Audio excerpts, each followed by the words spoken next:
Bismillahirrahmanirrahim. Assalamualaikum warahmatullahi wabarakatuh.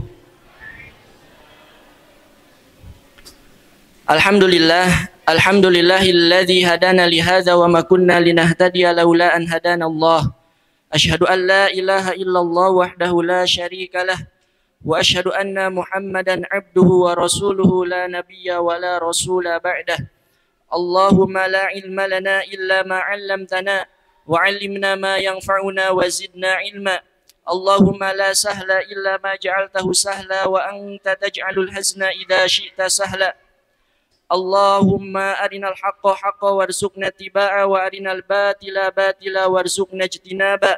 Rabbi shrah li sadri wa yassir li amri wahlul 'uqdatam min lisani yafqahu qawli birahmatika ya arhamar rahimin walhamdulillahi rabbil alamin.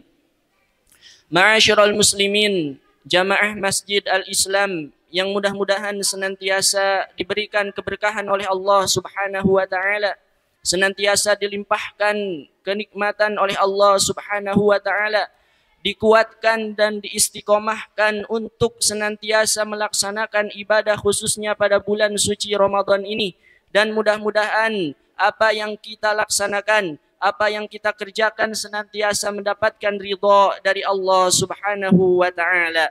Amin ya rabbal alamin. Ma'asyiral muslimin rahimani wa rahimakumullah. Bulan suci Ramadan bagi orang-orang yang beriman merupakan keistimewaan yang besar. Bulan suci Ramadan bagi orang yang beriman merupakan perkara yang agung, karena sesungguhnya orang-orang yang beriman senantiasa merindukan kehadiran bulan suci Ramadan, senantiasa menanti-nantikan kedatangannya bulan suci Ramadan.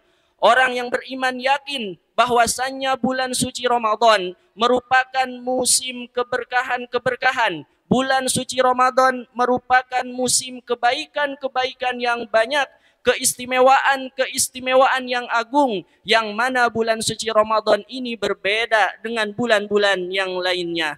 Maka ma'asyiral muslimin, barang siapa yang dimuliakan oleh Allah Subhanahu wa taala untuk bertemu dengan bulan suci Ramadan, dipanjangkan umurnya sampai kepada bulan Ramadan, maka sungguh ia telah mendapatkan karunia yang sangat besar dari Allah Subhanahu wa taala. Maka orang-orang yang beriman akan senantiasa memanen keberkahan, memanen kebaikan-kebaikan yang ada di dalam bulan suci Ramadan, dan menjadikan momentum bulan suci Ramadan sebagai ajang untuk mendekatkan diri kepada Allah Subhanahu wa taala. Rasulullah sallallahu alaihi wasallam pernah menyampaikan kepada para sahabat radhiyallahu anhum tentang kabar gembira akan datangnya bulan suci Ramadan. Rasulullah sallallahu alaihi wasallam bersabda, faqad ja'akum Ramadan syahrun mubarakun iftaradallahu alaikum siyamah wa tuftahu fihi abwabul jannah wa tuglaku fihi abwabun nar wa tugallu fihi syayatin wa fihi lailatun khairum min alfi syahr.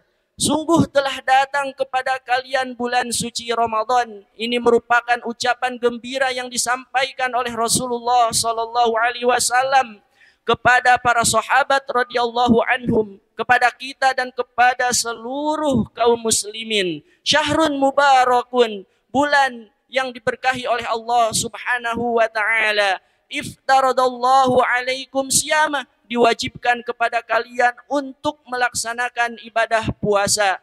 Wa tuftahu fihi abwabul jannah, dan dibuka di dalam bulan suci Ramadan pintu-pintu surga dan ditutup pintu-pintu neraka. Lalu kemudian setan-setan dibelenggu, dan di dalam bulan suci Ramadan terdapat satu malam yang mana malam tersebut lebih baik dari 1000 bulan. Ma'asyiral muslimin rahimani wa rahimakumullah. Imam Ibnu Rajab rahimahullahu taala pernah menyampaikan bahwasannya orang-orang yang beriman melakukan 2 jihad ketika berada di dalam bulan suci Ramadan. Jihad yang pertama adalah jihad di siang hari, yaitu dengan melaksanakan ibadah puasa. Lalu kemudian jihad yang kedua adalah jihad di malam hari, yaitu dengan melakukan qiyamul lail. Ma'asyiral muslimin, jamaah salat Isya dan juga salat tarawih rahimani wa rahimakumullah. Puasa merupakan salah satu ibadah yang paling utama yang dilakukan oleh orang-orang yang beriman pada siang hari. Puasa juga merupakan salah satu kewajiban yang Allah Subhanahu wa taala perintahkan kepada orang-orang yang beriman. Sebagaimana Allah Subhanahu wa taala berfirman di dalam Quran surat Al-Baqarah ayat 183. A'udzu billahi minasyaitonir rajim. Ya ayyuhalladzina amanu kutiba alaikumusiyam kama kutiba alal ladzina min qablikum la'allakum tattaqun. Wahai orang-orang yang beriman, diwajibkan kepada kalian untuk melaksanakan ibadah puasa sebagaimana diwajibkan kepada kaum sebelum kalian agar kalian bertakwa pada Allah Subhanahu wa taala. Ma'asyiral muslimin rahimani wa rahimakumullah. Puasa juga memiliki keutamaan yang sangat banyak. Di antaranya yang disampaikan oleh Rasulullah sallallahu alaihi wasallam di dalam hadis yang diriwayatkan oleh Imam Bukhari dan Muslim, man shoma Ramadan imanan wa ihtisaban ghufira lahu ma taqaddama min dambihi. Barang siapa yang berpuasa pada bulan suci Ramadan dengan penuh keimanan dan juga mengharapkan pahala dari Allah Subhanahu wa taala, maka ia akan diampuni dosanya yang telah lalu.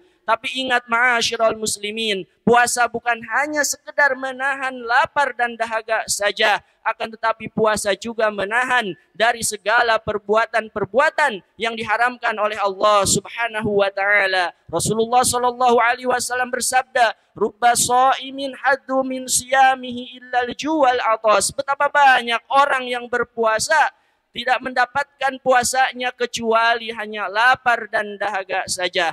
Ma'asyiral muslimin rahimani wa rahimakumullah. Lalu kemudian yang kedua, berjihad di malam hari, bersungguh-sungguh untuk melaksanakan qiyamul lail. Ini merupakan salah satu ibadah yang dianjurkan oleh Rasulullah sallallahu alaihi wasallam sebagaimana di dalam sabdanya, man qama Ramadan imanan wa ihtisaban ghufira lahu ma taqaddama min dambihi. Barang siapa yang melaksanakan qiyamul lail, menghidupkan malam-malam pada bulan suci Ramadan, maka ia akan diampuni dosanya yang telah lalu. Ma'asyiral muslimin, Imam Ibnu Rajab rahimahullahu taala mengatakan barang siapa yang mengumpulkan dua kesungguhan ini, baik kesungguhan yang ada di siang hari yaitu dengan melaksanakan ibadah puasa ataupun kesungguhan yang ada di malam hari dengan melaksanakan qiyamul lail, maka ia akan diberikan pahala oleh Allah Subhanahu wa taala tanpa batas. Rasulullah sallallahu alaihi wasallam menyampaikan di dalam sabdanya, asyamu wal Qur'an yashfa'ani lil 'abdi yaumal qiyamah, bahwasanya puasa dan juga Al-Qur'an akan memberikan syafaat bagi hambanya pada yaumil qiyamah. Yaqulu siyam, lalu kemudian puasa berkata, Rabbi inni mana'tuhu ta'am wasyahawat bin nahar fasyaffi'ni fi ya Rabb. Sesungguhnya aku telah menahan hamba ini yang ahli puasa dari makanan dan juga syahwat di siang hari. Maka jadikanlah aku sebagai pemberi syafaat baginya. Lalu kemudian Al-Quran juga berkata, Rabbi inni mana'tuhu naum bil lail fasyafi'ni fihi ya Rabb. Aku juga telah menahan orang yang ahli puasa dan juga ahli Al-Quran ini dari tidur di malam hari. Maka ya Rabb, jadikanlah aku sebagai untuk memberikan syafaat kepada hamba ini. Maka Allah Subhanahu wa taala menjadikan puasa dan juga Al-Quran sebagai pemberi syafaat untuk ahlinya. Ma'asyiral muslimin rahimani wa rahimakumullah. Imam Ibnu Rajab Al-Hambali menyatakan bahwasanya puasa akan memberikan syafaat kepada orang-orang yang senantiasa menahan dirinya dari hal-hal yang diharamkan oleh Allah Subhanahu wa taala, baik keharaman yang ada di dalam ibadah puasa seperti makan, minum ataupun hal-hal yang dapat membatalkan ibadah puasa, dan juga keharaman secara umum seperti berkata yang haram, mendengarkan sesuatu yang haram dan lain sebagainya. Maka ma'asyiral muslimin, jika puasa mencegahnya dari seluruh yang haram ini, maka puasa ini akan memberikan syafaat bagi seorang hamba pada hari kiamat. Lalu kemudian mengatakan, ya Rob, aku telah menahan hamba ini yang ahli puasa dari makanan dan juga syahwat, maka jadikanlah aku sebagai pemberi syafaat untuknya. Ma'asyiral muslimin, lalu kemudian orang-orang yang sebaliknya yang menyia-nyiakan ibadah puasa, yang tidak bisa mencegah dirinya dari hal-hal yang diharamkan oleh Allah Subhanahu wa taala, maka layak baginya untuk dilemparkan kepada wajah pelakunya beserta diberikan sebuah ucapan, semoga Allah menyia-nyiakan engkau sebagaimana engkau menyia-nyiakan ibadah puasa. Ma'asyiral muslimin rahimani wa rahimakumullah.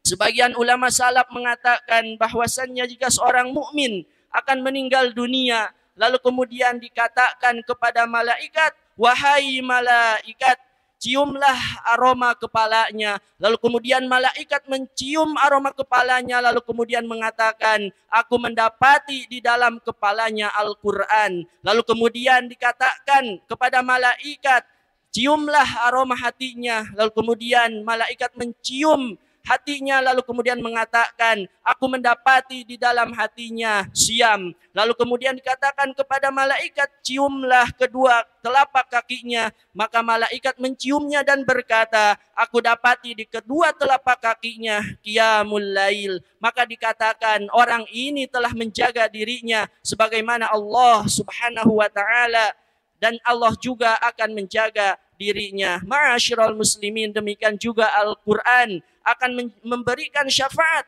kepada orang-orang yang membuatnya, kepada orang-orang yang Al-Quran membuatnya tidak sepenuhnya tidur di malam hari, akan tetapi ia jadikan sebagian malamnya untuk qiyamul lail, ia hidupkan malam-malamnya untuk bermunajat, beribadah kepada Allah Subhanahu wa taala. Mudah-mudahan kita termasuk orang-orang yang senantiasa bersungguh-sungguh di dalam bulan suci Ramadan, baik bersungguh-sungguh di siang hari untuk melaksanakan ibadah puasa ataupun bersungguh-sungguh di malam hari untuk melaksanakan qiyamul lail, bermunajat, beribadah kepada Allah Subhanahu wa taala. Aqulu qouli hadza wa astaghfirullah li wa lakum wa lisairil muslimina wal muslimat fastaghfiru innahu wal ghafurur rahim. Assalamualaikum warahmatullahi wabarakatuh.